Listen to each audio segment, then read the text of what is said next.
My name is Diane Foster, and the person who saved my life, who saved all of us, was the one everyone thought couldn't even save himself.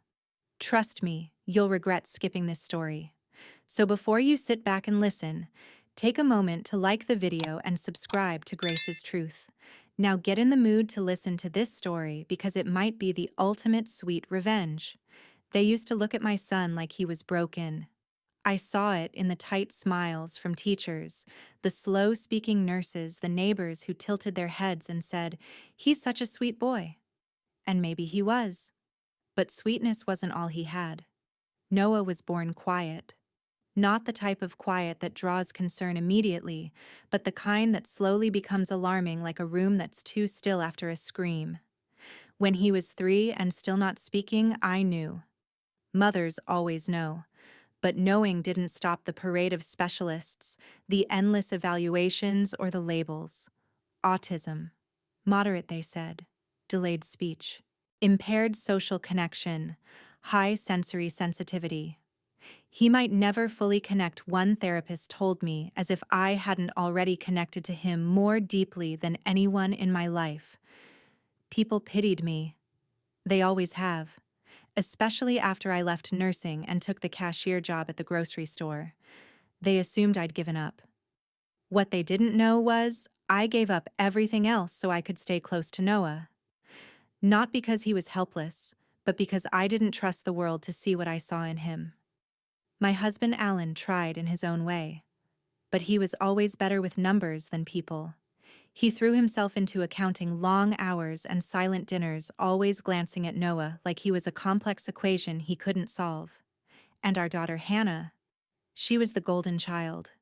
Bright, ambitious, emotionally razor-sharp, but distant. She adored Noah when she was younger, used to make puppets dance for him, called him Noe. That changed around the time she turned 15. Something hardened in her, or maybe something cracked in all of us. But I didn't expect what was coming. None of us did. Looking back, it started the day Noah stared at me too long. He was sitting at the breakfast table, his spoon frozen above his cereal. I was wiping the counter, watching coffee drip into the pot. I felt his gaze before I saw it, fixed, unmoving. I turned to him and smiled, thinking he wanted something. "Noah," I asked gently. He didn't speak, just kept looking at me. His pupils looked dilated, huge. And then softly, barely audible, he whispered something. "They don't want you." I stopped breathing. "What, honey?" He blinked and turned back to his cereal. Nothing. That moment has replayed in my head so many times since then. The way his voice dipped, not robotic like usual, but loaded with something I didn't recognize. Fear, certainty. I told Alan about it later. He chuckled and shrugged. Maybe he saw something on TV. And Hannah. She didn't even let me finish the sentence before rolling her eyes. "Mom, he says weird stuff all the time. He's just mimicking." But he wasn't. I knew when he mimicked. I knew every tone of that boy's limited vocabulary. That wasn't mimicry. That was a warning. In the days that followed, I started to notice things, tiny, unsettling things. My favorite coffee mug was broken and shoved behind the trash can. One of my pills went missing from the weekly organizer. The back door was left ajar twice in 1 week. I thought it was just stress. Maybe I was slipping. Then Noah started watching everyone more carefully. His eyes moved with theirs. He stopped humming during meals. At night, I heard him pacing in the hallway outside my room. The worst part, no one else saw it. At work, my manager patted my arm and said, "You've been through a lot, Diane. Maybe talk to someone." At church, one of the other mothers said, "Sometimes we project fears we don't realize we carry." Projecting fears. No. This wasn't about emotion. This was about instinct. Something in my house had shifted, and the only one who noticed besides me was Noah. One night I caught him standing in the dark hallway facing the wall. He was rocking gently side to side. His hands were clenched. "Noah," I whispered, touching his shoulder. He flinched and looked up at me. "It's coming," he said. I felt cold run down my spine. What is? He just pressed his finger to his lips. When you have a child like Noah, you learn to read the world through indirect signals, eye flicks, toe movements, breathing rhythm. That night, his entire body language screamed danger. But there was nothing I could name. No proof. Just a chill in the air and a boy who couldn't explain himself. The next morning, Hannah left early. She'd started seeing someone new but wouldn't tell me much about him. All I knew was his name was Josh, and he made her laugh in a way that felt sharp. I never saw his eyes. That day, as I packed Noah's lunch, he suddenly grabbed my wrist. His grip was firm, so much stronger than I expected. "Don't eat," he said. I blinked. "What?" He pushed my hand away from the sandwich I was wrapping. "Not safe." I looked at him stunned. I hadn't even thought of food as something that could be unsafe in our own kitchen. "Noah, is something wrong with the food?" He shook his head, then nodded. Conflicted. But his face, his eyes, they weren't confused. They were clear. I didn't eat that sandwich. I threw it away when no one was looking. My hands shook the rest of the afternoon. By the time dinner came, the whole house felt like it was vibrating with tension I couldn't name. Noah wouldn't sit down.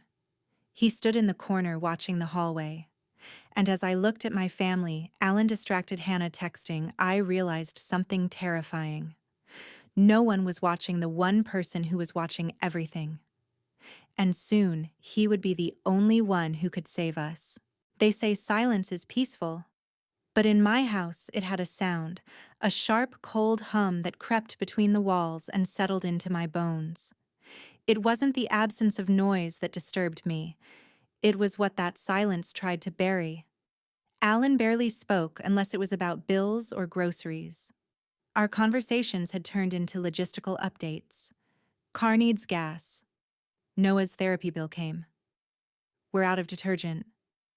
His presence was like wallpaper there, but easily ignored. And Hannah, she was louder in the past. Laughter used to trail behind her like perfume, but now at 17 she had mastered a new skill: weaponized silence. She stared through me, smirked when I asked questions, answered in shrugs or eye rolls. Whatever connected us when she was little had thinned to a fraying thread. But Noah still looked at me like I mattered, like my presence meant something, like he knew I was trying. That day, I noticed something strange again. I came home from work early. The grocery store had a power outage and we closed mid-morning. I decided to surprise everyone with their favorite pastries. I walked into the house and froze. The TV was on in the living room. Hannah was sitting with her legs folded up on the couch. Next to her, someone I hadn't met. Josh. He looked about 20, maybe 21. Too old for her by my standards. He had this slick charm, that kind of slow smile that doesn't quite reach the eyes. His hand was resting on her leg. I tried to keep my voice even. "Hi." Hannah turned, clearly annoyed to see me. "Didn't know you'd be home." "I didn't either," I said, holding up the bakery bag like a peace offering. "I brought home those custard puffs you love." Josh stood. "Hi, Mrs. Foster." "I'm Josh." I nodded slowly. "You're the one Hannah's been seeing." He smiled too wide. "She talks about you. Said you work hard, that you're always tired." I didn't like that. I offered him a tight smile. "Motherhood does that to you." I set the bag down on the counter and turned to Noah, who had just walked into the room from the hallway. His eyes were fixed on Josh. Not blinking. Just watching. Josh glanced at him and raised his eyebrows. "This must be the little bro." Hannah muttered, "He's autistic, don't bother trying to talk to him." I felt a flicker of pain. Noah's fingers curled around the edge of the doorframe, but he didn't look hurt, just focused. I walked over to him and whispered, "You okay?" He nodded once, then said quietly, "I don't like him." It wasn't the words themselves that rattled me. It was the calm, flat certainty in his voice. Not fearful, not anxious, just fact. That night at dinner, Alan asked the only question he'd offered in days. Who's Josh? Before I could speak, Hannah cut in. My boyfriend. He's not a big deal. Mom's just being overprotective. I didn't respond. I wanted to say so many things about the way Josh looked at her like he owned her, the way he watched me, with a strange, amused curiosity, the way Noah stared at him like he was dangerous. Instead, I cleared my throat and said Noah didn't seem to like him. Hannah scoffed. He doesn't like anyone. Alan looked up. Did he say something? I nodded. He said, I don't like him. Alan's expression softened, almost patronizing. That's not unusual. He doesn't do well with strangers. He's not wrong, I said. Hannah pushed her plate back. This is exactly why I didn't introduce you sooner. After she stormed off, Alan looked at me with that quiet disappointment I'd grown used to. She's growing up. Let her. But it wasn't just that. It wasn't teenage rebellion. It was something darker, something controlled. And the silence in our house, it was amplifying it. Noah slept in my bed that night. He used to do that when he was scared as a child. He hadn't in years. But that night, without a word, he came into my room, climbed under the covers, and faced the wall. I turned off the lamp and whispered, Why are you here, sweetheart? He whispered back, Because you're not safe. Those 4 words squeezed the air from my lungs. In the dark, I reached out and touched his back. His breathing was even, but I knew he wasn't asleep. That morning, I found something odd. In the bathroom cabinet, my anxiety medication bottle was misplaced. I always line it up behind the toothpaste. It was tucked behind the mouthwash. When I checked the count, 2 pills were missing. I froze. I don't take them every day. But I know how many I have. I always count. It's habit. Part of being the mother of a neurodivergent child, you track everything. Details become survival. I didn't say anything that day. Not to Alan. Not to Hannah. But I started locking the cabinet. Later, as I loaded the dishwasher, I noticed Noah had been doodling again. His drawings were odd lately. More chaotic. Lines across paper that spiraled or looped like tangled string. But this one caught my eye. It was a face. Round with slits for eyes, and next to it an open flame. I crouched beside him. Who's this Noah? He pointed to the face. That's the danger. I blinked. The danger? He nodded. He wants control. Who does? He pressed his lips together, then whispered Josh. My heart started to pound.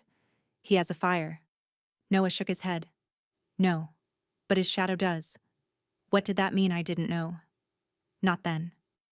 But those words, his shadow, lingered. It made me remember something else. A shadow in the kitchen light that moved when no one should have been there. A flicker outside the garage door. A sense of being watched. Noah wasn't just reacting emotionally. He was mapping something invisible. Tracking movements, connections, threats, and the terrifying truth he saw more than I did. That night, I couldn't sleep. Every creak in the house sounded deliberate. Every silence felt loud. I lay in bed staring at the ceiling, listening to Noah's soft breathing from the room next to mine. I realized then, if something terrible was coming, if something was happening in my home, Noah might be the only person who could help me stop it. Not Alan, not Hannah, Noah. The quiet boy everyone pitied. The one who'd been watching the whole time. I started watching my son the way he watched us. It wasn't difficult. Noah's routines were as precise as clockwork. He woke at 6:15 a.m. Sharp lined his cereal pieces by size, sat in the same spot on the couch to watch cartoons with the volume exactly at 12. But over the last week, something shifted. He began altering those routines in subtle ways, ways that felt strategic, not chaotic. One morning, he didn't eat breakfast. Instead, he followed Hannah around the house, staying just far enough not to be noticed. She didn't glance back once. She was glued to her phone, whispering urgently as she walked from room to room. Her voice was low, angry.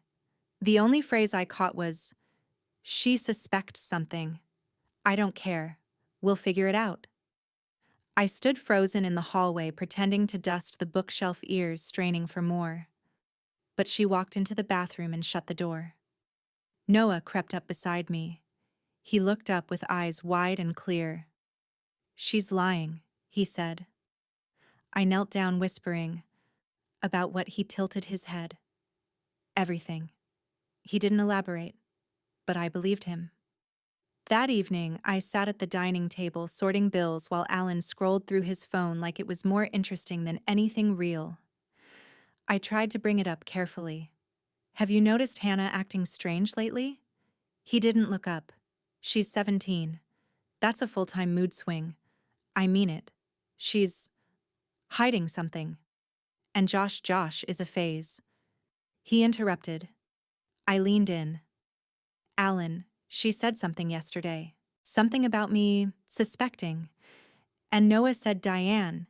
He snapped, finally meeting my eyes. "You're letting his imagination get in your head." His voice was tired, dismissive, but this wasn't Noah's imagination, and it wasn't mine either. Later, as I was cleaning up after dinner, I noticed something odd on the counter. One of our steak knives was missing from the knife block. I counted 3 times to be sure. I asked Alan. He said he hadn't touched it. I asked Hannah. She shrugged, irritated. Why would I need a steak knife? But Noah. Noah stared at the empty slot for 10 full seconds, then quietly walked away. That night he did something he hadn't done since he was 9 years old. He slipped into my bedroom and curled up on the floor by the foot of the bed, pillow in hand. I sat up, startled. "Noah, what are you doing?" He didn't answer, just tucked the pillow under his cheek and whispered, "I'll stay here. It's better." "Better how?" He didn't say. I got out of bed, sat next to him, gently stroking his hair. His body was rigid, coiled like a spring. "Noah, do you think someone wants to hurt me?" He didn't move. Then finally, "Yes." My fingers froze. "Who?" He turned his head, barely meeting my eyes. "Her and the man." That was how he always described people he didn't trust. The man. Never Josh. "And what do they want?" He whispered. "To make you leave." Leave where? His face tensed. "Everywhere." I wanted to shake the answers out of him, to demand names, proof, something. But I knew better. With Noah, questions had to be slow, gentle. Otherwise, he'd retreat inside. I gave him a blanket. I left the nightlight on. I barely slept. By the next morning, my world had tilted slightly, just enough to make everything feel off balance. The faucet dripped louder. The walls felt thinner. I heard whispers where there were none.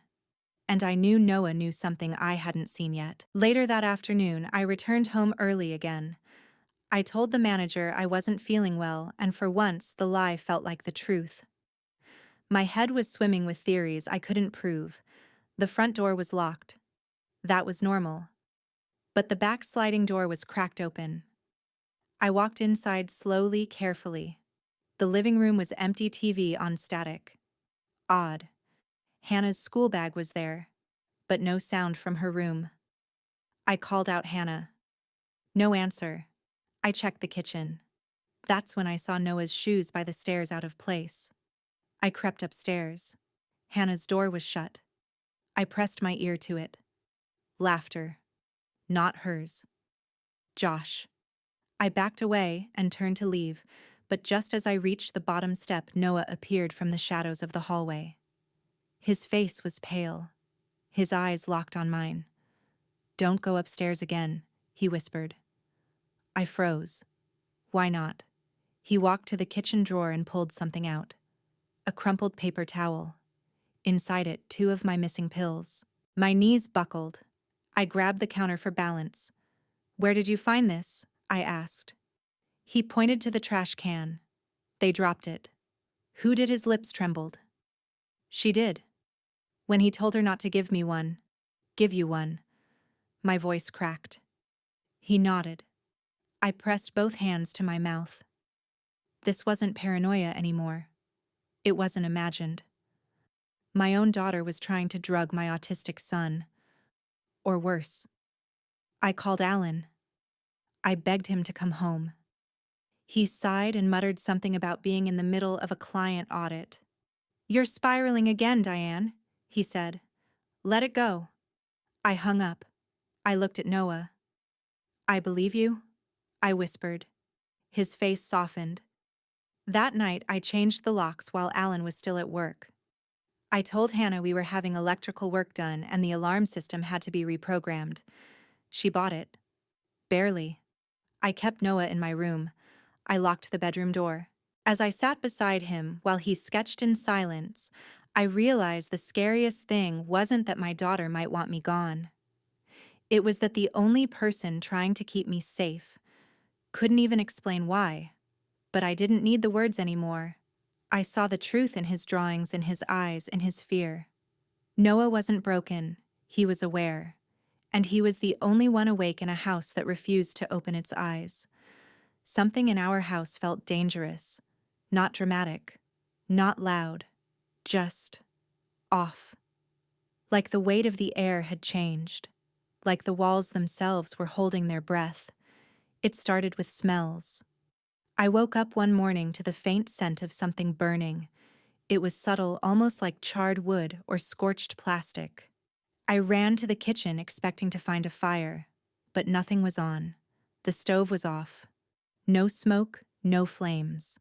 Only Noah sitting at the table, eyes wide and fixed on the oven. I crouched beside him. "Did something happen?" He pointed to the oven. "Hot, but it's not on." He shook his head. "Still hot." I placed my hand near the metal. He was right. The exterior was warm, faintly radiating heat, but no lights, no sound.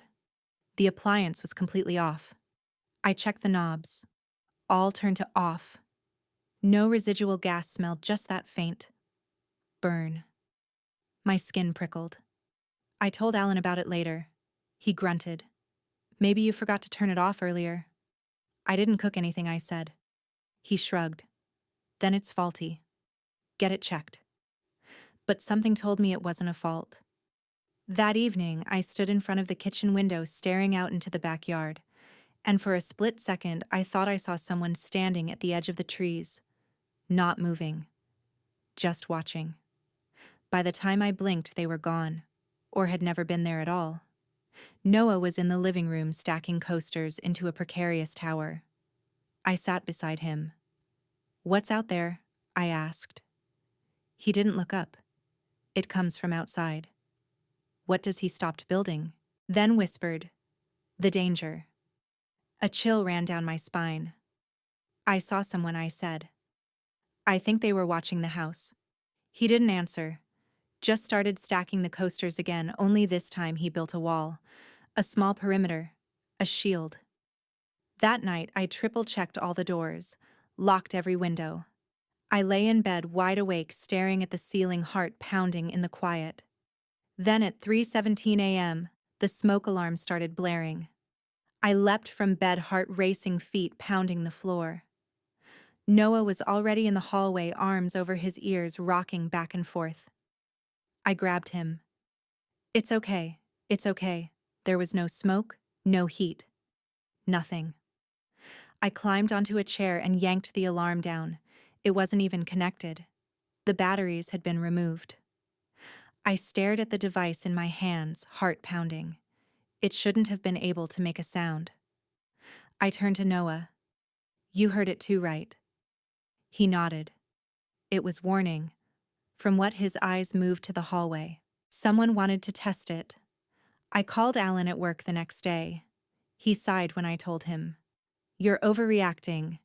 It went off with no power source, Alan. Maybe the wiring's bad." "There is no wiring. The whole system is battery run, and I removed the battery." Silence. Then, maybe Noah messed with it. I almost screamed.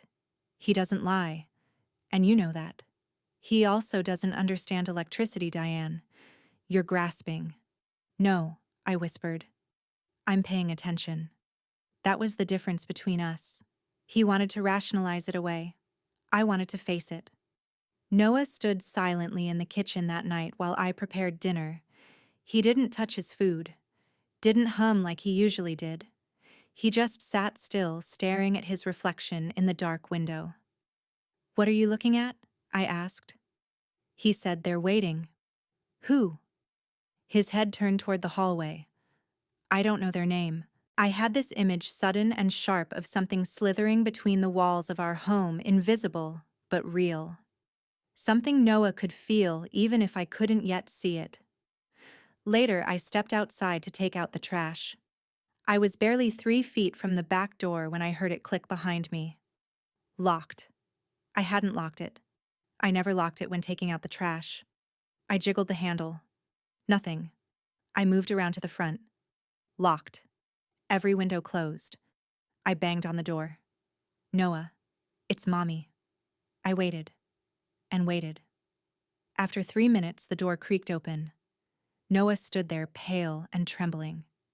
"You didn't lock the door, did you?" I asked. He shook his head. "Then who did?" He swallowed. "Someone inside. There was no one else home. Hannah was at school. Alan at work. Unless... No." I couldn't allow myself to spiral, but the fear was crawling up my spine. I called a locksmith that night and changed every lock in the house. I installed a second bolt on my bedroom door. Alan came home late and stared at the new locks like I'd painted the walls red. "You're turning the house into a bunker," he muttered. "Maybe that's what it needs to be," I shot back. He looked at me with a mixture of pity and annoyance. "You need help." I wanted to scream. "You need to wake up." That night, as Noah brushed his teeth, he paused mid-motion and looked at me in the mirror. "Don't trust the ones who smile." The toothbrush slipped from my fingers. "What did you say?" He rinsed his mouth and turned to me. "He smiles, but not like real." I crouched to face him. "Josh." He nodded slowly. I hugged him. So tight. That night, I didn't sleep. I lay in bed staring at the ceiling, listening for sounds, scratches, clicks, whispers. Any proof that the unease wasn't just in my head. And just before dawn, I heard it. A soft thud from the garage, followed by a dragging noise. I crept out of bed, opened the door. Noah was already standing in the hallway. He looked at me and said, "They're getting closer." That night, Noah dragged his blanket and pillow to my bedroom without a word. He didn't ask. He didn't explain. He simply walked in, placed them on the floor near the door, and lay down as if he'd always belonged there. I sat up in bed. "Noah." He turned his head toward me, his eyes half closed. "I stay here now." His voice was low, not scared but firm. I swung my legs out of bed and sat next to him on the floor. The air felt unusually cold. The heating was on, but the room carried the kind of chill that didn't come from temperature. It came from something deeper, something unseen. I brushed his hair back and asked softly, "Why here, honey?" He hesitated. Then, like the words cost him effort, "It's not safe." I hear them. You hear what he stared at the door. Whispers. In the night. A lump caught in my throat. He wasn't a child prone to imagination. Noah never lied. He never embellished. If he said he heard whispers, he heard them. I locked the bedroom door. I tucked him in beside my bed. I didn't sleep. Every little sound, the ticking of the clock, the house settling, sounded like a threat. Around 3 a.m., I finally drifted off.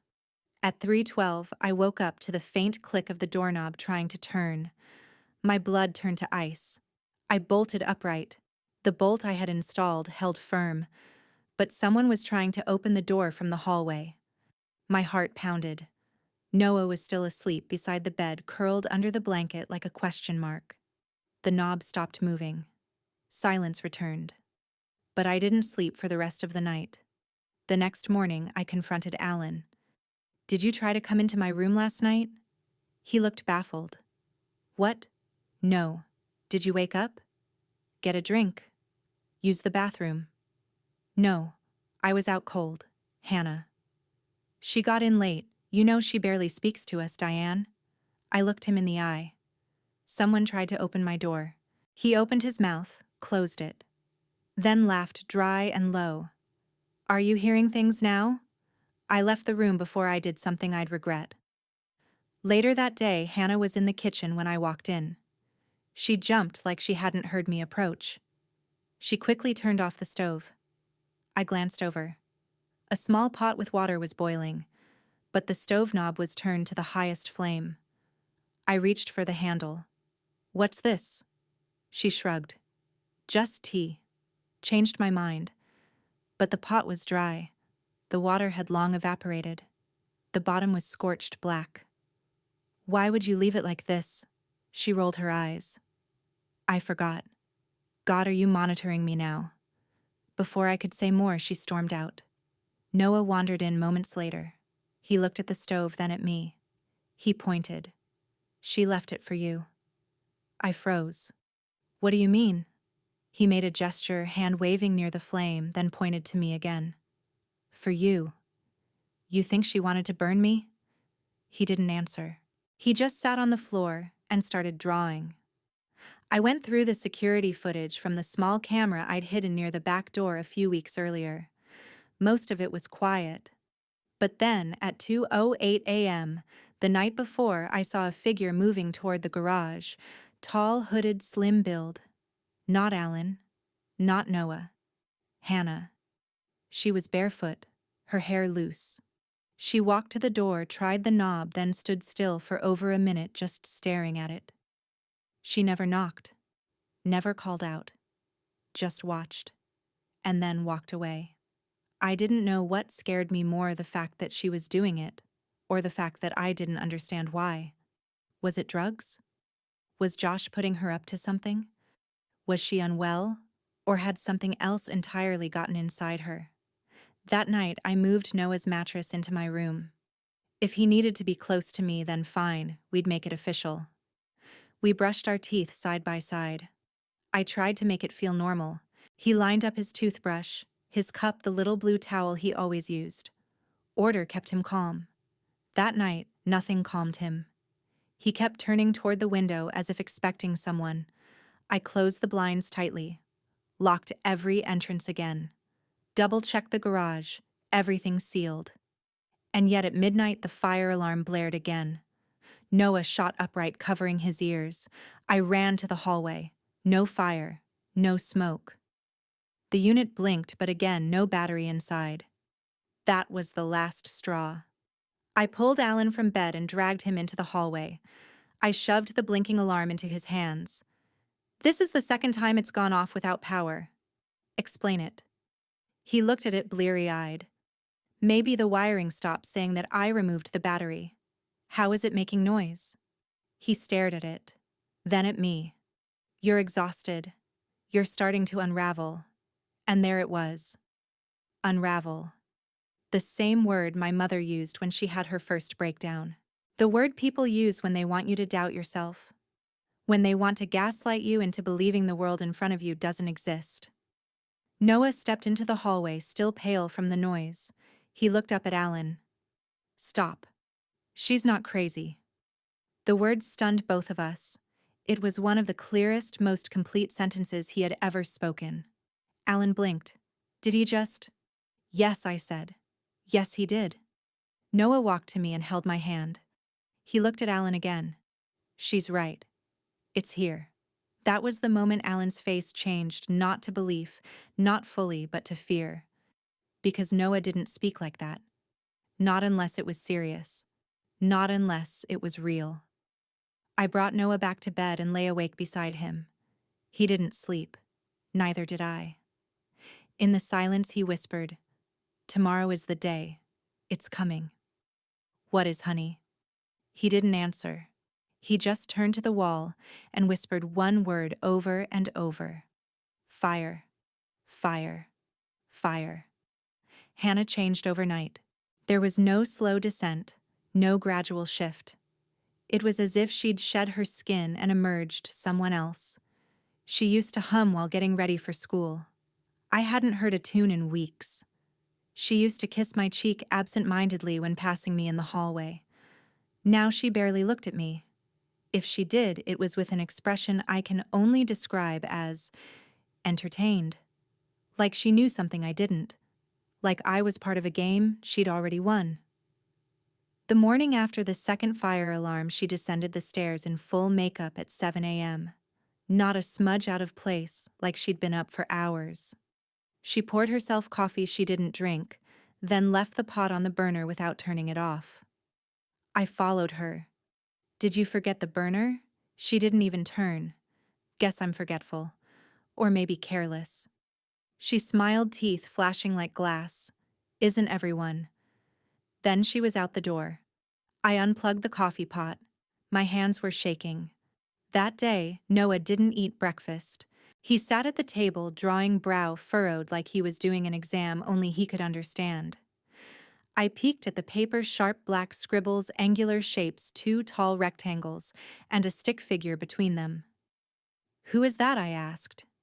He didn't look up. "Me." "And the rectangles." He hesitated. "Then walls. They trap." I didn't understand it then. But I would. Hours later, Hannah came home with Josh. I wasn't expecting him. He walked in like he lived there. No knock, no greeting. Just strolled into the living room and tossed his keys on the counter like it was his own house. He wore a bomber jacket and that same smug grin I hated from the first moment I saw it. "Mrs. Foster," he said with a nod. "Still cooking poison in here?" I blinked. "Excuse me," he laughed. "Relax. Just a joke." Noah, who had been sitting in the corner with his headphones turned toward him, and said loudly, "You don't belong here." Josh raised an eyebrow. "Your son's got guts. He has better instincts than most," I replied. Josh leaned on the kitchen counter too close. "You don't like me, do you?" "No," I said simply. Hannah's voice sliced the tension. "Can we not do this? Please." She grabbed Josh's hand and led him upstairs. I wanted to scream after her, drag her back down, shake some sense into her. But I didn't. Instead, I turned to Noah. "Do you think he'll hurt her?" I asked.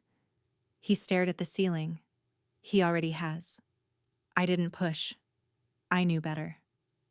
That night, I checked Hannah's backpack while she was in the shower. I'd never done that before. Inside, I found a small clear bottle with no label. It smelled sweet and metallic, like cherries laced with bleach. I had no idea what it was. And a note. Just one line in shaky handwriting: "Don't ask questions. You already know." My blood ran cold.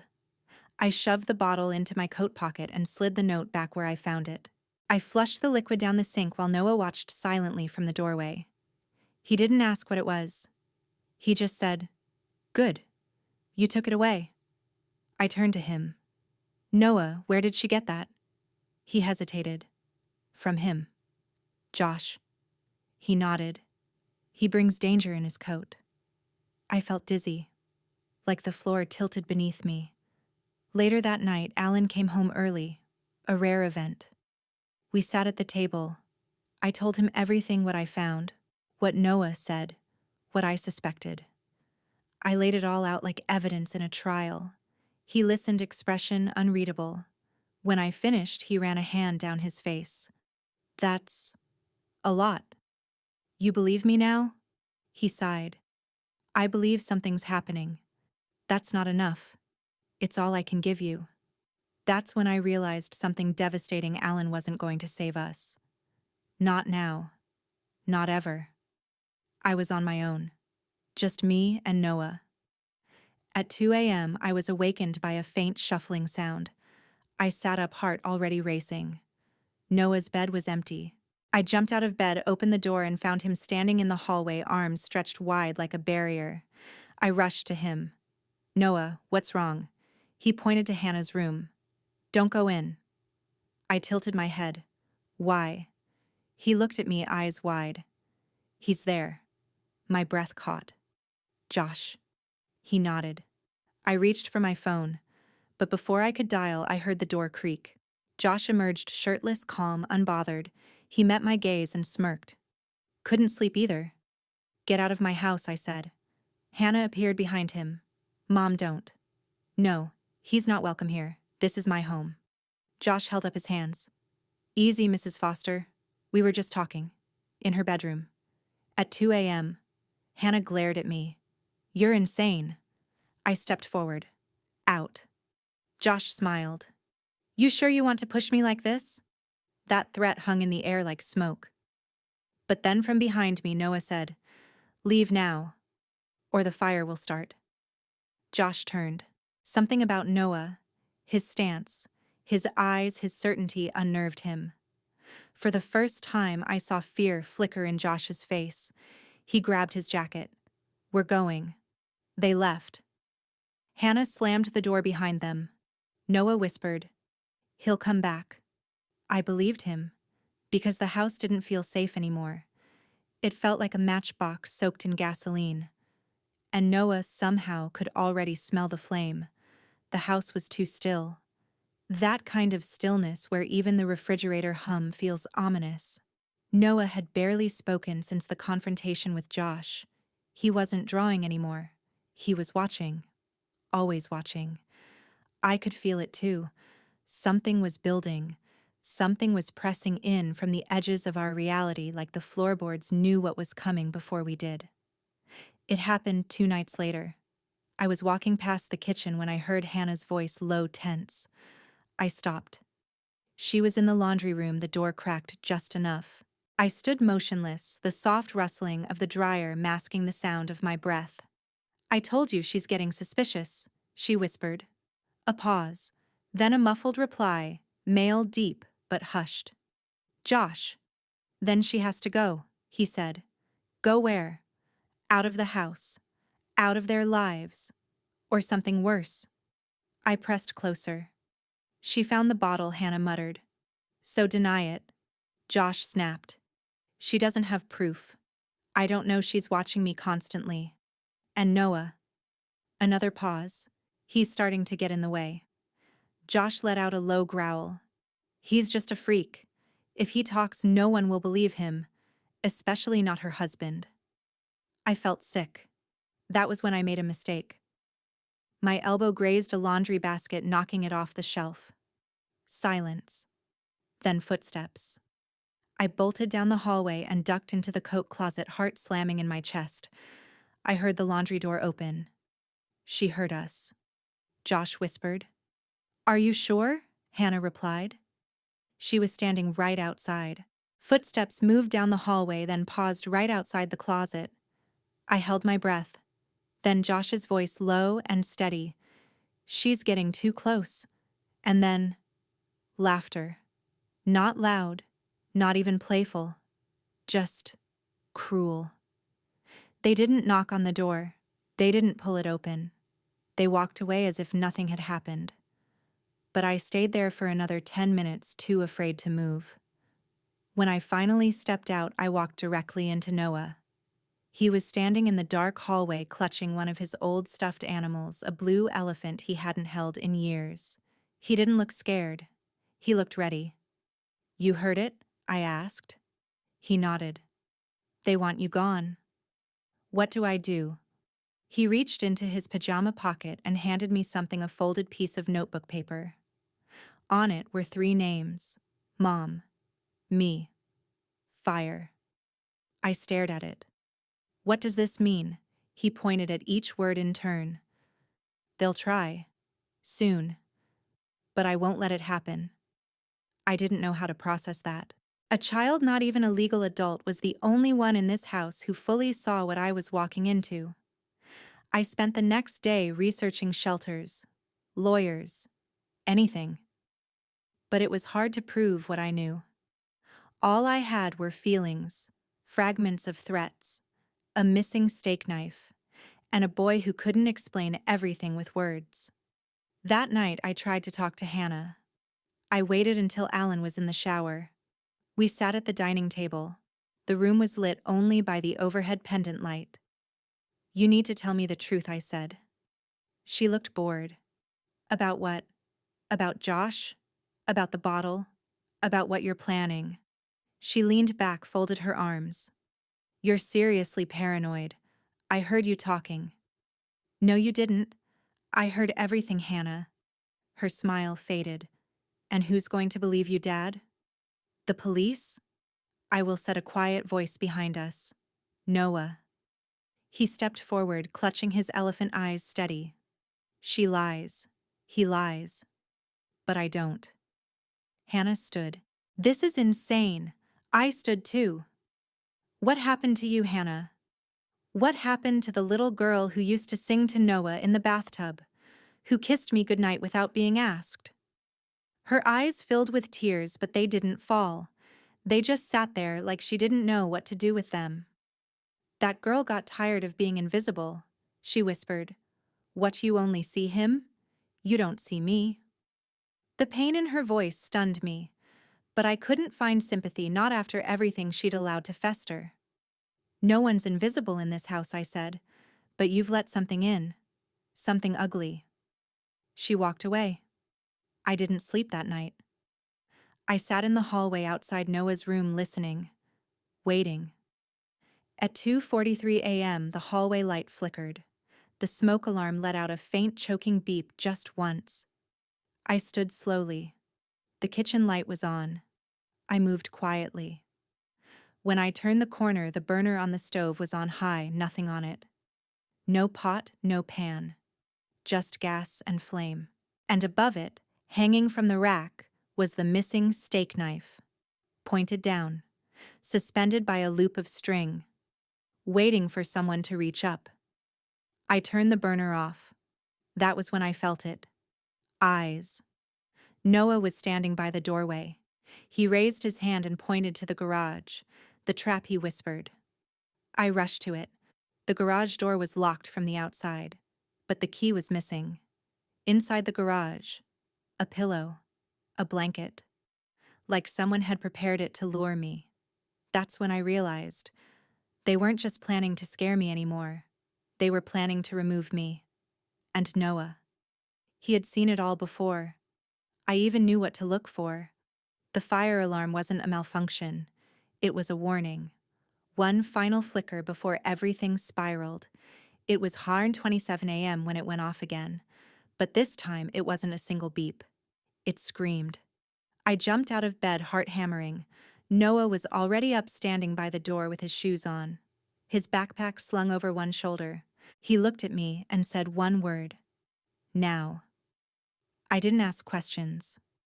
I grabbed my coat, my purse, and the emergency flashlight from my drawer. I yanked open the bedroom door.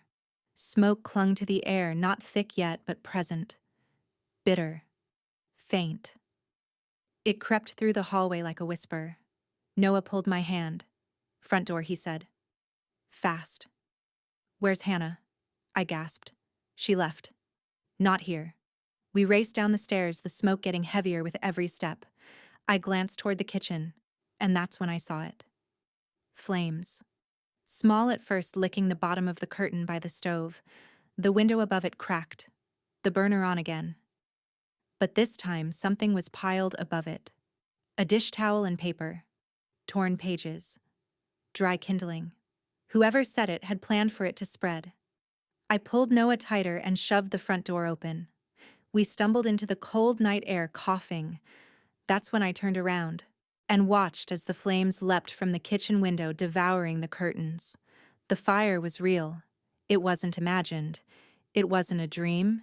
It was here, and it was growing. I called 911, my fingers trembling.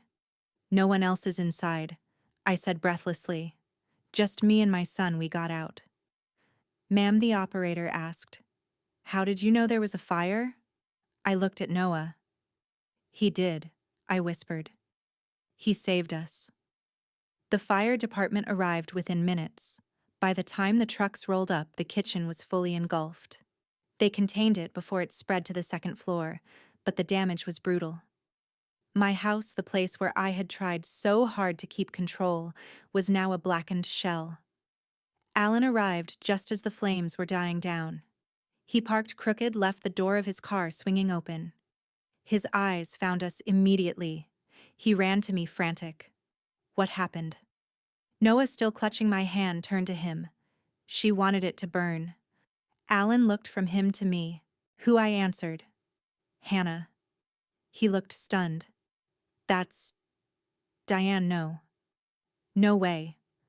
She was gone when it started. She told Josh I was getting too close, that I had to go. You don't know that for sure.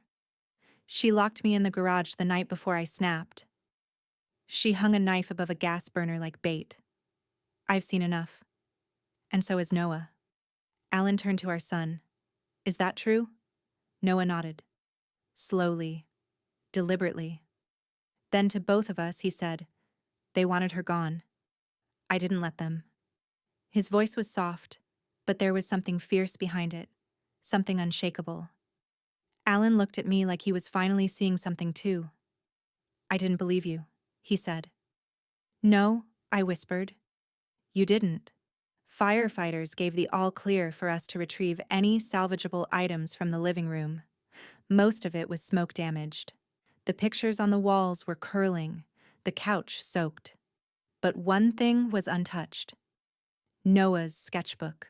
It had been under the coffee table where he kept it tucked between couch legs. I flipped through the pages. Flames. Hannah's face. Josh's face. The bottle. The knife. The walls. He had drawn everything before it happened. Because he had seen it coming. Alan flipped through the drawings beside me, stunned. He was trying to warn us. I know, I said. I just wish I'd listened sooner. Later, after the fire was extinguished and the crowd thinned out, I asked Noah where Hannah had gone. He looked at me and whispered, She's hiding now. She knows I saw.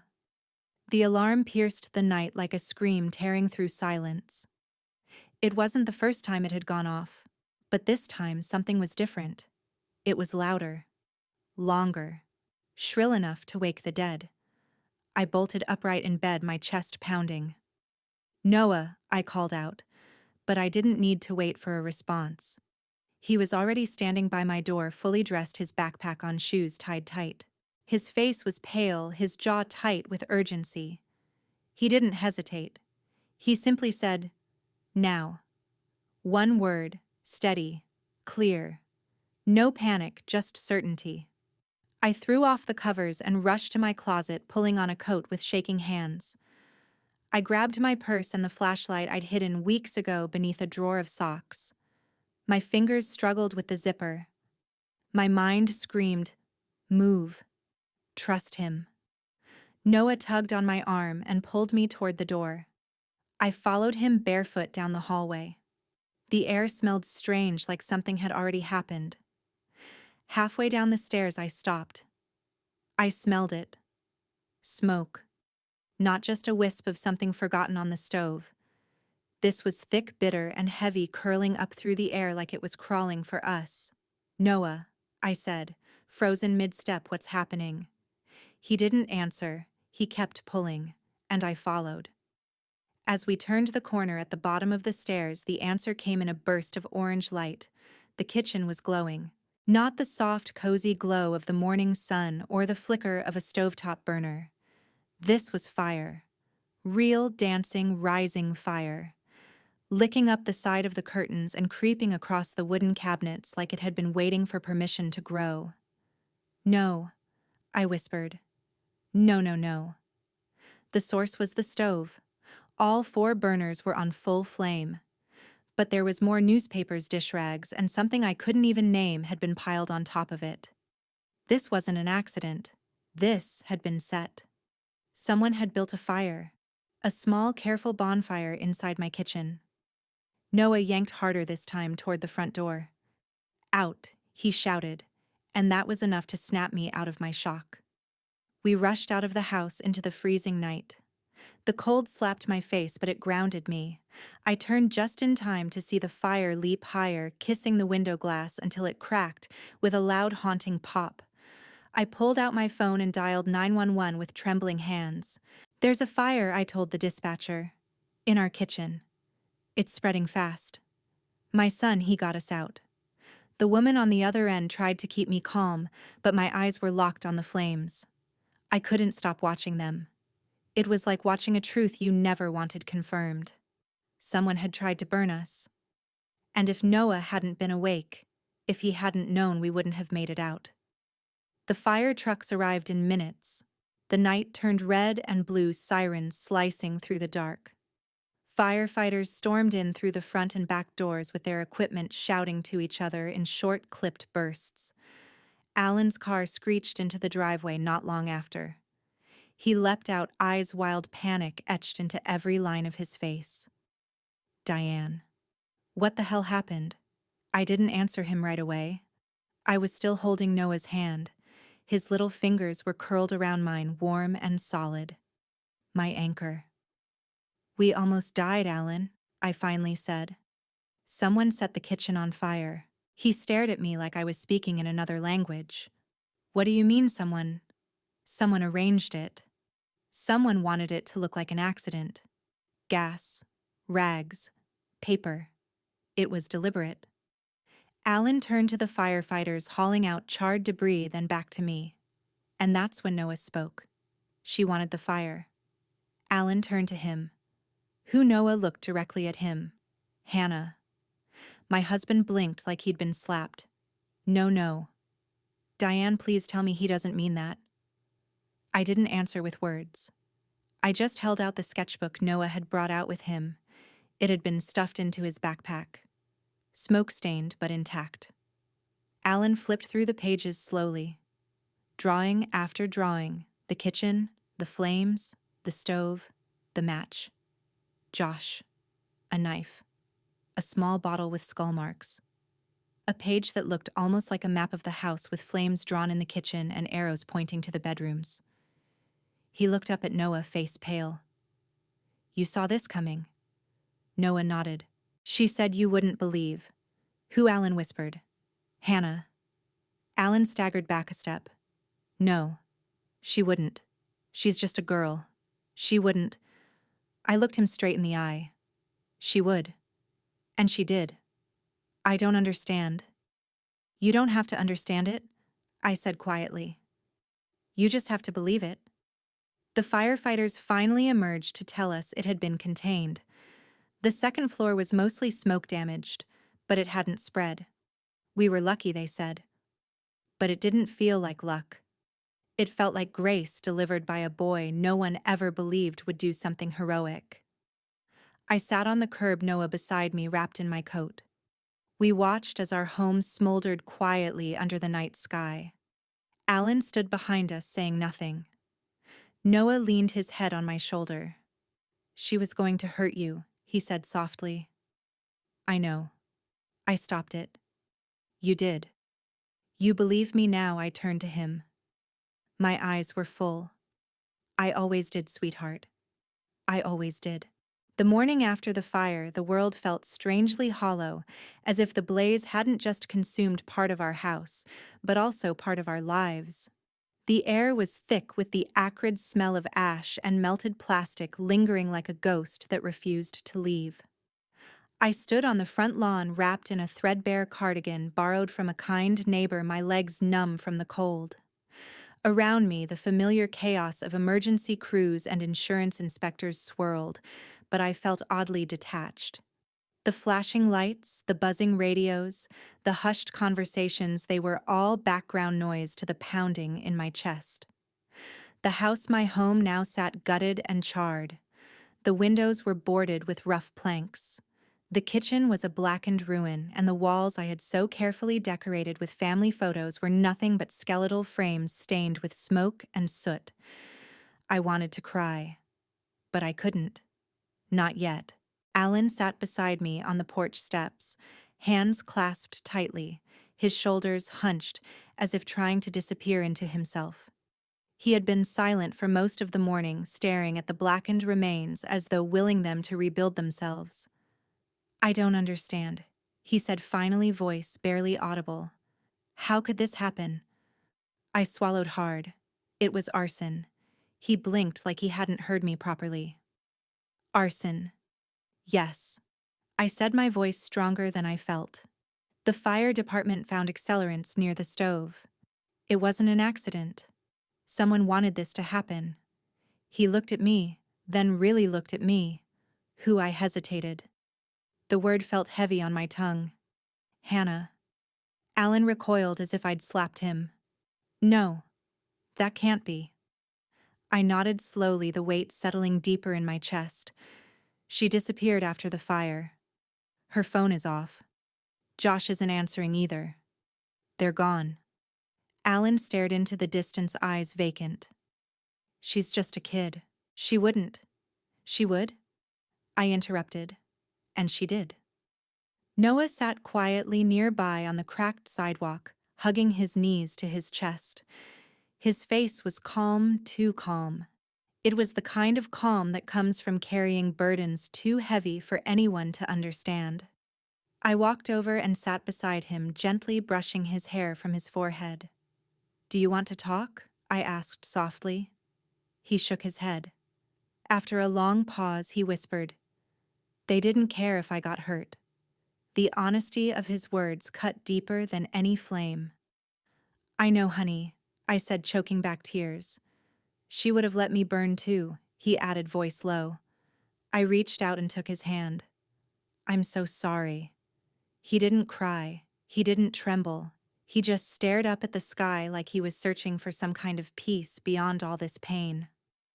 Later that afternoon, the fire marshal pulled me aside. "We found something," he said quietly. He handed me a small plastic evidence bag. Inside was a singed piece of paper torn from a notebook, its edges curled and blackened but still readable. The note read, "If she doesn't stop, it's her or us." Below that, in smaller writing, "Josh says she's too close." My breath caught. "She wrote this?" I asked. He nodded gravely. "Looks that way. We're treating this as a serious threat." Alan's face paled. "She really meant it." I looked at him, pain etched in every line of my face. "She didn't get there overnight. You just didn't want to see." His eyes lowered. "I didn't want to believe she could be that cruel." "She was hurting inside," I whispered. And no one was listening. Except Noah. Alan's gaze shifted to Noah, who sat quietly nearby, clutching his blue elephant toy. "We owe him so much," I said softly. That night we stayed at a nearby motel. The room was small and stale-smelling, nothing like home. 2 beds squeezed into a cramped space, the beige curtains barely blocking the streetlights outside. Noah curled under the covers without a word, retreating into himself as he often did when overwhelmed. He didn't want the TV on, didn't want to color or play. He just lay still, tracing invisible patterns on the ceiling with his finger. Before turning out the light, I sat on the edge of his bed. "You saved us," I whispered. His eyelids fluttered. "I did. You know that, right?" He nodded slowly. Then, for the first time in days, he reached out and took my hand. Not out of fear, but for comfort, connection. "They never saw me," he said quietly. I squeezed his hand. "I know. They looked past me. Even you sometimes." My throat tightened. "I know. But I was watching, and I believed him." After he fell asleep, I sat by the window, scrolling through my phone for any news of Hannah. Nothing. No messages, no calls. The ache in my chest was unbearable, a mother's ache that no fire or smoke could burn away. At dawn, I woke to Noah sitting by the window, gazing at the sunrise. He looked at me and said words that will stay with me forever. "She's not coming back." "But we are." I blinked, heart pounding. "We are." "What?" "Coming back," he said simply. "You and me. From all of this." I nodded, tears slipping down my cheeks. Because in that moment I realized something profound. My son hadn't just saved my life. He had saved my faith. Faith that even in the darkest times, love and resilience could light the way home. The days following the fire stretched out like a slow, agonizing dream, each one blurring into the next with a dizzying combination of exhaustion, fear, and grief. Our home, once a sanctuary filled with laughter and memories, was now a smoldering ruin. The blackened walls stood like monuments to loss, and the scent of smoke clung to everything, invading even my clothes and hair. It was impossible to escape it. I stood on the cracked sidewalk wrapped in a thin cardigan that wasn't nearly enough to ward off the chill. The early morning air was sharp and cold against my skin, but even the winter bite couldn't compare to the cold knot that had settled in my chest.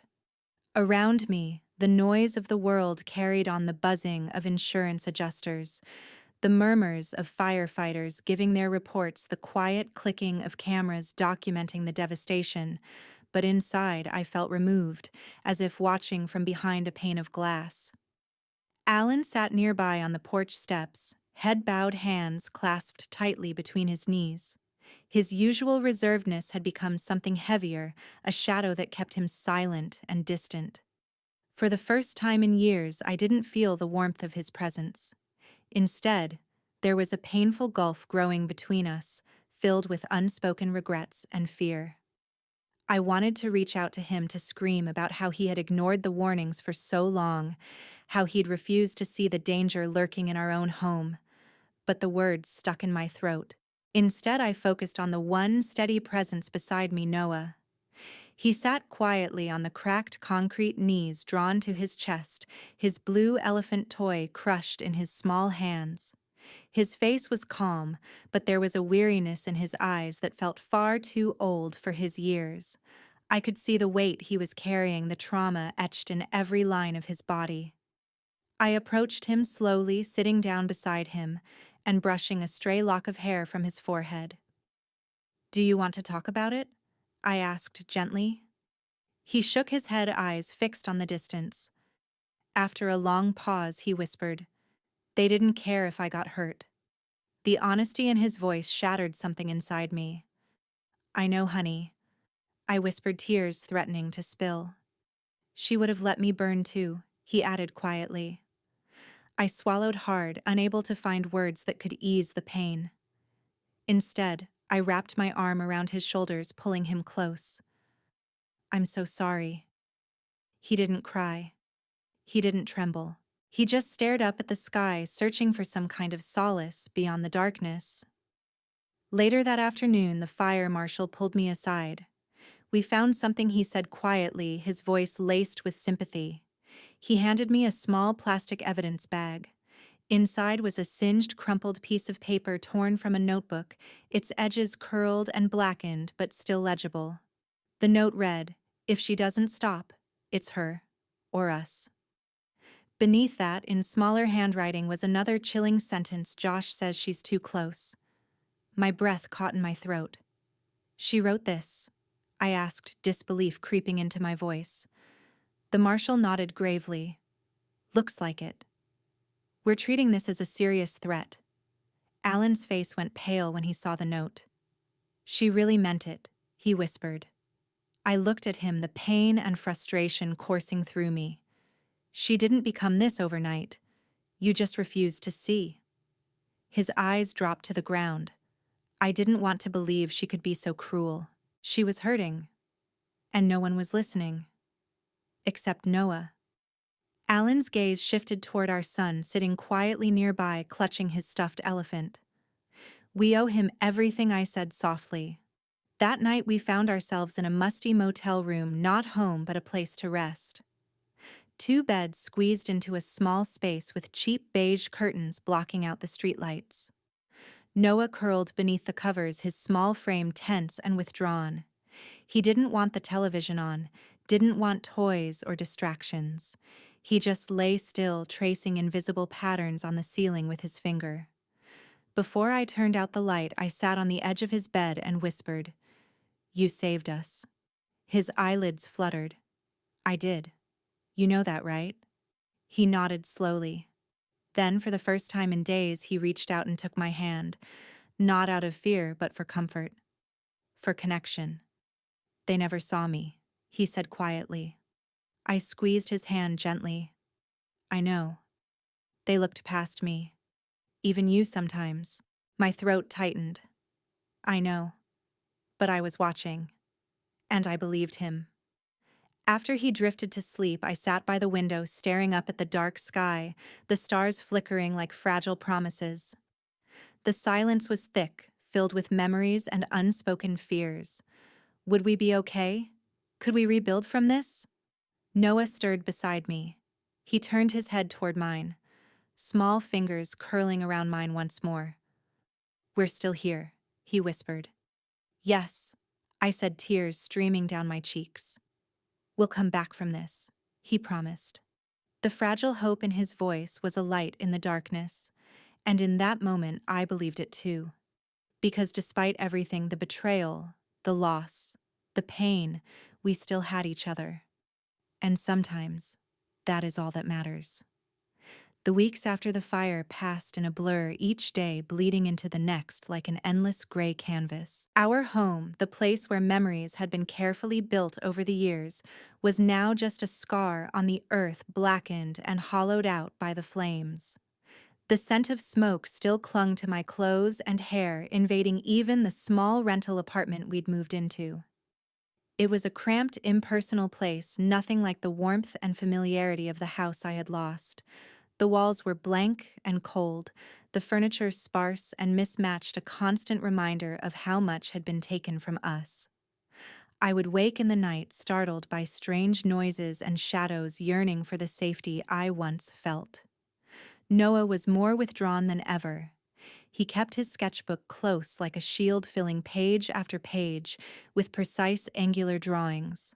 Maps of the house broken into rooms and hallways, sharp lines denoting doors and windows, abstract shapes representing shadows or dangers that only he seemed to see. Some pages were filled with flames drawn in dark reds and black smoke curling upward like fingers searching for escape. The drawings were his language, a way to make sense of the chaos and the threat that still lingered in the corners of our lives. One evening, I found him sitting alone at the kitchen table, pencil poised but unmoving. His eyes were distant, as if he was trapped inside the memories that haunted him. The soft hum of the heater filled the silence. "What are you drawing?" "Noah," I asked, gently pulling out a chair beside him. He looked up at me, his gaze heavy but steady. The house. What it was. What it almost became.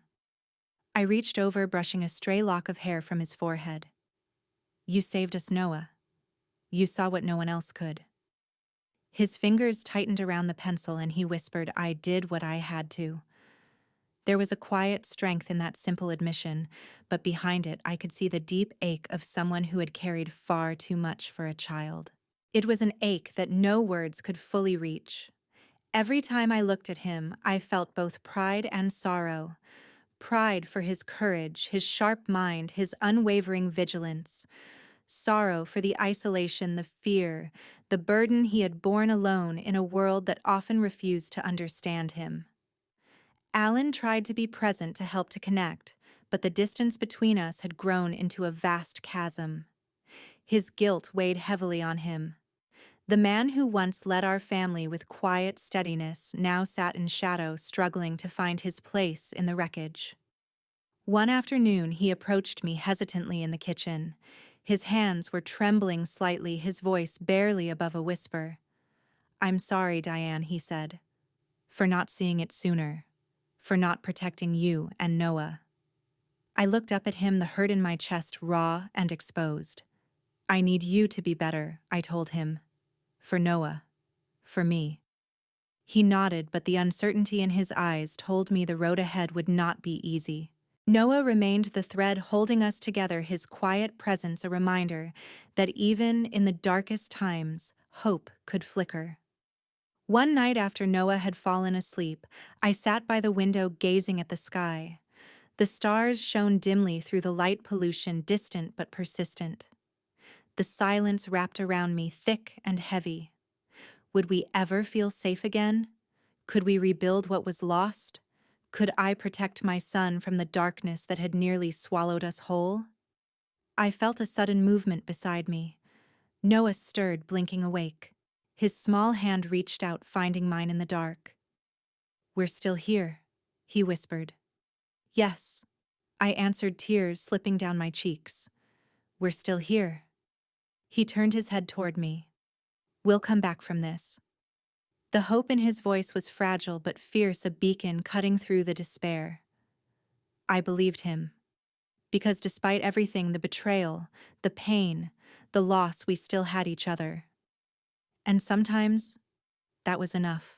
The days turned into weeks, and slowly we began to find a rhythm. Noah's drawings grew more focused, less chaotic. His eyes held a spark of determination that gave me strength. We started searching for a new home, somewhere safe, somewhere new, somewhere that could hold the fragile promise of healing. Alan started attending therapy, grappling with his own guilt and the weight of his silence. I went with him sometimes, though most of the time I carried the burden alone. It wasn't easy to forgive or forget. But I knew that if we were going to survive, we needed to face the truth together. Noah began opening up in small ways, sharing pieces of his world, his fears, his dreams. He talked about the fire, the danger, the darkness he'd sensed long before anyone else did.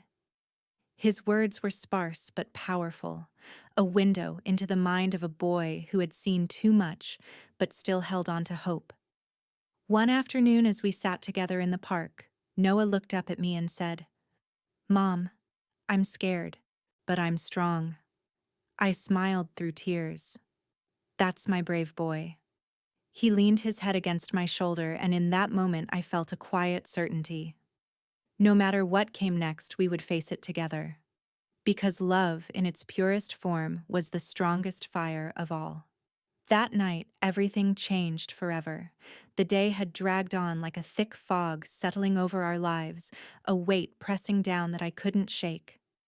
The air felt heavier, each breath harder to draw. I spent hours packing the few salvageable things we had left, clothes, photographs, Noah's sketchbooks, into boxes. Each item was a thread of our past life, now fragile and threatened by the uncertainty of the future. Noah was quieter than usual, sitting at the kitchen table with his sketchbook open, pencil poised but unmoving. His eyes were distant, flickering with shadows I couldn't decipher. I knew he was somewhere far inside his mind, processing memories and fears in the only way he knew how, through images and patterns, the language of his drawings. The silence between us was thick with unspoken fears, the loss of our home, the threat still looming over us, the fragile hope that maybe we could survive this nightmare. As dusk fell, casting long shadows through the window, Noah suddenly rose and came to me. His small hand slipped into mine with an urgency I hadn't felt before. "It's coming," he whispered, voice steady but low, the weight of certainty behind it. My heart clenched. "What is, sweetheart?" He didn't answer with words. Instead, he tugged me toward the living room window, his eyes locked on the darkness outside. There, near the garage, a faint glow flickered like a candle struggling in the wind, fragile yet insistent. I stepped closer, my breath hitching as the faint scent of gas reached me, sweet and heavy, crawling through the cold night air. My mind raced. My heart slammed in my chest. "Fire," I whispered, voice trembling. Panic surged through me like a tidal wave. I grabbed Noah's hand tightly, pulling him away from the window. "We have to leave," I said urgently. But before we could move, the flicker became a blaze. Flames leapt hungrily up the side of the garage, bright and alive, consuming everything in their path. The fire roared to life, crackling and spitting, casting monstrous shadows on the walls. I screamed Alan's name, but the house was silent, empty, except for us and the advancing flames. Noah, calm and composed, led me away from the burning garage toward the front yard, his grip firm and sure. The fire department arrived moments later, their sirens cutting through the night like knives. Firefighters spilled from trucks, their hoses unfurling in swift, practiced motions. Water sprayed with furious power, hissing as it met the flames.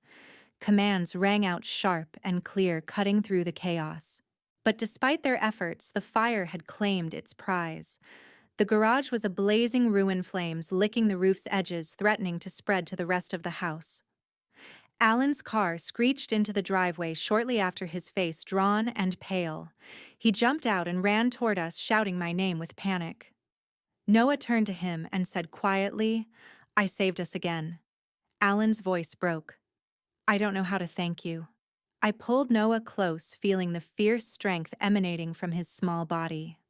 The boy the world had dismissed, the one no one believed in, had once again saved us from destruction. As the fire began to die down, casting its last angry glow across the night sky, I watched Noah sitting on the porch steps. His gaze was fixed on the blackened ruins, the twisted metal and charred wood. "How did you know?" I asked softly. His eyes met mine, filled with a wisdom that no child his age should carry. "I listen," he said simply. "I watch. I feel." Tears streamed down my face. "You saved all of us, Noah. You're braver than anyone I know." A faint smile touched his lips. "I just want us to be safe." In that moment, I promised him I would protect him from the darkness that threatened us. I would keep him safe no matter what, because the boy the world overlooked was the one who saved us all. The fire wasn't just a disaster, it was a reckoning. The blackened remains of the garage stood as a grim reminder of how close we had come to losing everything again. The insurance company quickly got involved, sending adjusters to assess the damage. The fire marshal's investigation was thorough. Accelerants had been used, deliberate, calculated, a cruel act meant to terrorize us. We stayed with friends for a few nights, the house too dangerous to enter. At night, I would wake to the sound of Noah breathing quietly beside me, his small body tense, as if waiting for the next threat.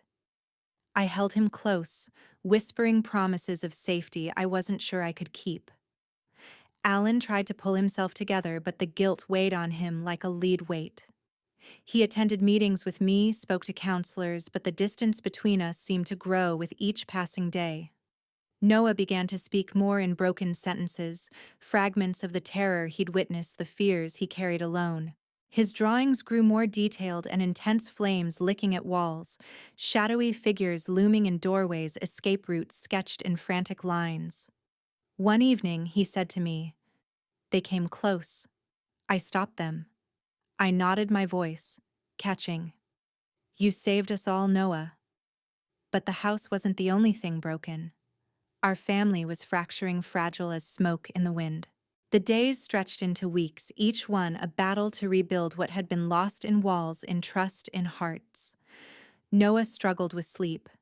Nightmares haunted him, shadows twisting in the corners of his mind. He often woke screaming, calling out warnings in his quiet voice. I learned to listen, really listen to the small signs he gave me. The way his fingers trembled, the way he clutched his blue elephant, the way his eyes darted toward invisible dangers.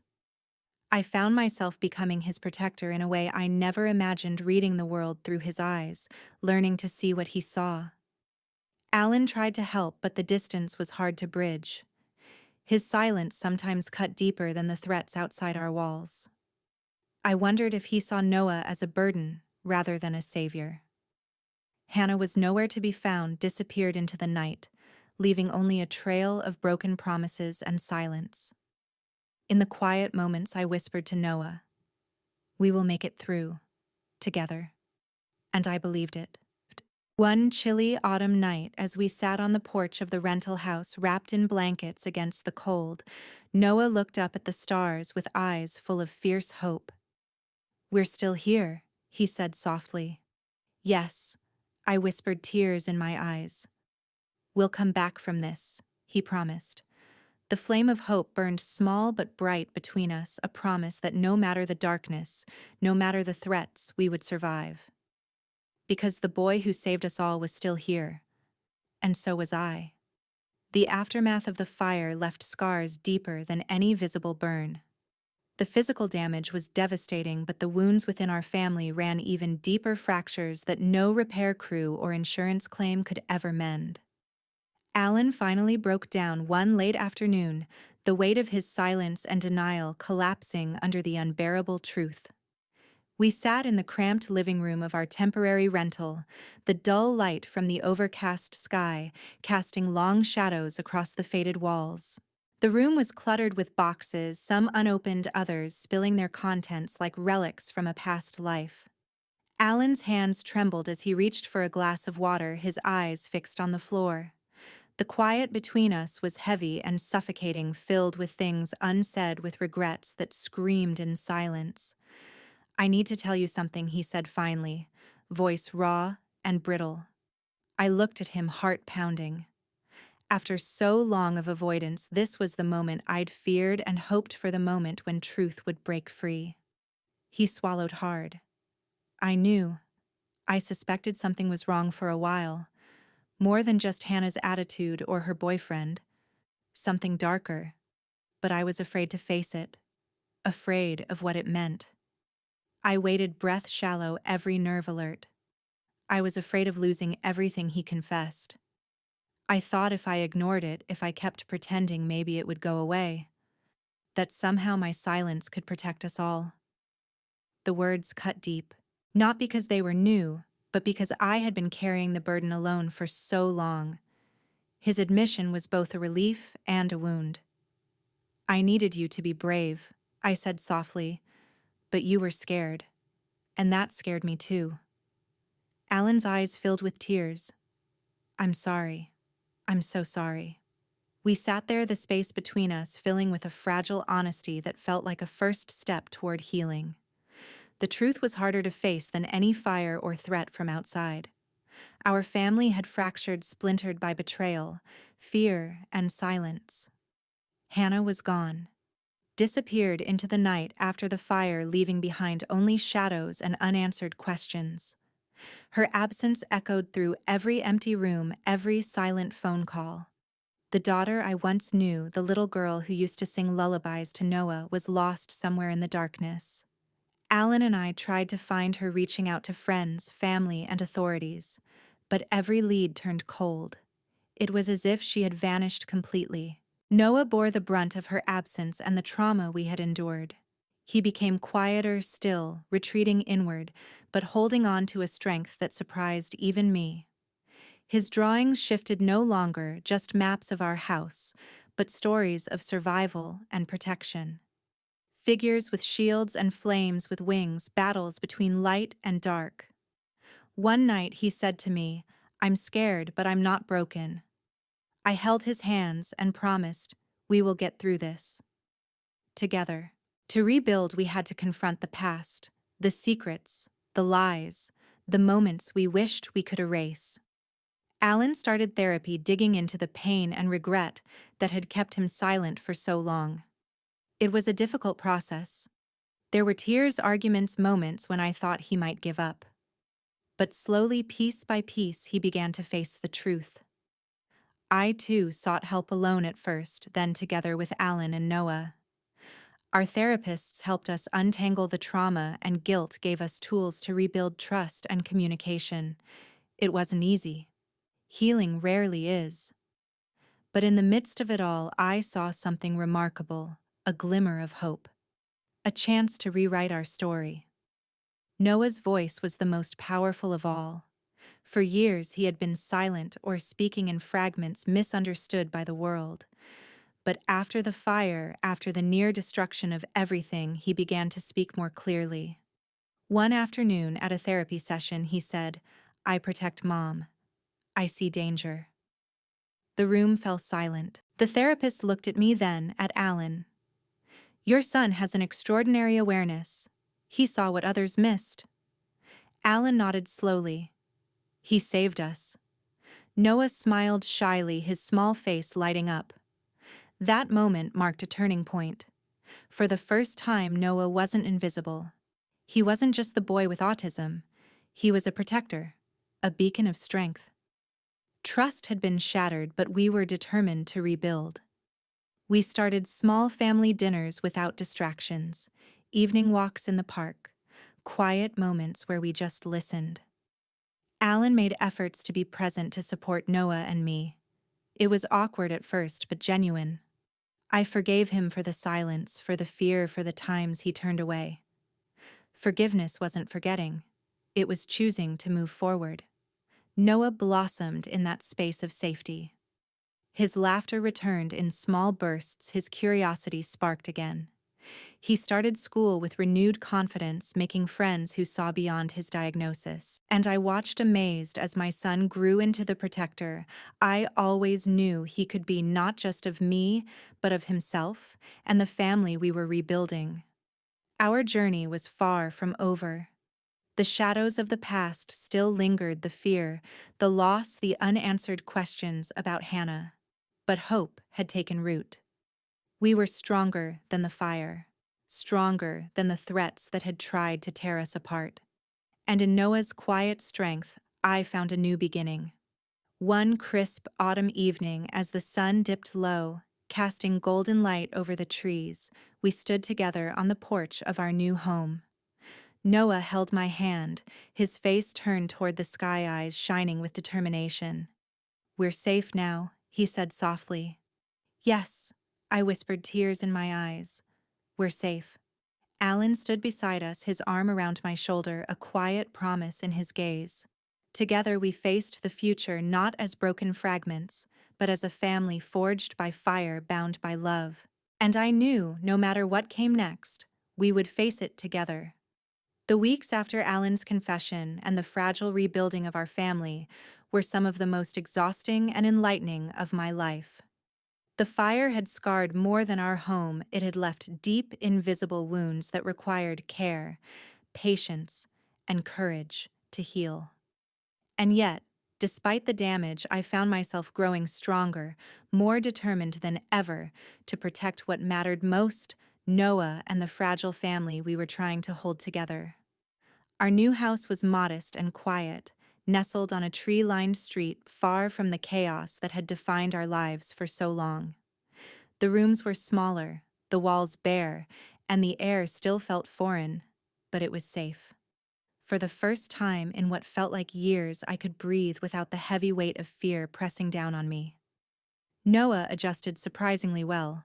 His routine became my anchor. Every morning he woke at exactly 6:15, ate his breakfast arranged just so, and sat quietly by the window drawing in his sketchbook. The drawings, once chaotic and filled with shadows and fire, began to show light, bright colors, hopeful scenes, small symbols of protection and peace. I watched him carefully, learning to read his silent signals like a language only I could understand. Every twitch of his fingers, every glance toward a window or door told me how deeply attuned he was to the world around him. Noah's awareness was his gift and his burden. Alan worked hard to rebuild trust between us. He attended therapy sessions without complaint, opened up about his fears, and made small, meaningful changes that slowly began to mend the fractures in our marriage. I saw a vulnerability in him that hadn't been there before, a willingness to face the pain instead of hiding from it. One evening, after Noah had gone to bed, Alan and I sat together in the dim light of the living room. The silence stretched between us, not uncomfortable, but thoughtful. "I don't know how to fix everything," he said finally, "but I want to try. For you. For Noah." I reached out and took his hand. "That's all I've ever wanted." Noah's voice was the quietest and most powerful thing I had ever heard. For years, he had communicated in small, broken sentences, phrases that carried weight far beyond their simplicity. But one day, during a therapy session, he surprised us all. We sat in the softly lit room, walls painted a soothing pale blue filled with comforting toys and books. The therapist was guiding Noah through exercises designed to build his confidence and communication skills. Suddenly, Noah looked up from his drawings and said clearly, "I protect Mom." The room went silent. The therapist's eyes widened, and Alan and I exchanged a look filled with both awe and tears. Noah continued, "I see danger." Those words, so simple, so direct, carried the full force of everything he had endured. The threats we had faced, the silent fears that had crept into our home, the nights spent watching and waiting. I reached for Noah's hand, squeezing it gently. "You did protect me, Noah. You saved us." He smiled shyly, his cheeks flushing with a mixture of pride and relief. From that moment on, Noah's voice grew stronger. He spoke more often, sharing thoughts and feelings we had only glimpsed before. His words were sometimes broken, sometimes hesitant, but always filled with clarity and purpose. Rebuilding our family was the most difficult journey I had ever undertaken. Trust once broken is fragile. It must be earned again and again like a seed watered in dry soil. Alan and I made a conscious effort to rebuild what had been lost, to communicate openly, to support one another, and to prioritize Noah's needs above all else. We started simple family dinners with no phones, no distractions, quiet evenings spent reading together or taking walks in the park. We shared stories, laughter, and tears. We rebuilt not just a house, but a home. Alan became more attentive to Noah's subtle signals. He learned to read the small gestures, the changes in behavior, the moments when Noah needed space or reassurance. It wasn't perfect, but it was progress. Noah flourished in the safety we created. He made friends at school who accepted him for who he was. He joined a small art club where his drawings were celebrated, not misunderstood. His smile grew wider, his laughter more frequent. Despite our progress, the shadow of Hannah's absence loomed large. We never stopped hoping she would come back, that she would return with apologies and explanations. But the days turned into weeks, then months, and her silence became a wound that refused to heal. Alan and I kept her picture on the mantel, a reminder of what we had lost and what we still longed for. Noah rarely spoke of her, but when he did, his voice held a mixture of confusion, hurt, and longing. One afternoon, he asked quietly, "Will she be safe?" I swallowed my tears and nodded. "I hope so, sweetheart." "We all need to be safe," he said. I nodded again, knowing that our fight for safety was far from over. Despite the pain, we found moments of joy, small victories that kept us moving forward. Noah's art was displayed at a local gallery. His drawings, once dark and fearful, now told stories of hope and resilience. Parents approached me, praising his talent and spirit. For the first time, I saw Noah as the world saw him, not just as a boy with autism, but as a gifted and courageous soul. Alan surprised me with a weekend getaway, a chance to breathe and reconnect away from the chaos. We walked hand in hand along a quiet beach, watching the waves crash and retreat, reminding me that even the strongest storms pass. Most importantly, Noah spoke more openly at home. He told us about his fears and his dreams, about the things that made him happy, and the moments when he felt scared. One night, as we sat around the dinner table, Noah looked up and said, "We're family." The words were simple, but their weight was immense. A promise to heal, to protect, to love. Looking back, I realize how far we've come. The journey was painful, filled with moments of despair and fear. But through it all, love was our compass. Noah taught me the true meaning of strength, not just physical bravery, but emotional resilience. The courage to face fears, to speak truths, to protect those you love. Alan showed me that redemption is possible, that even broken bonds can be mended with honesty and effort. And together we built a new family, one forged in fire but bound by hope. The future remains uncertain.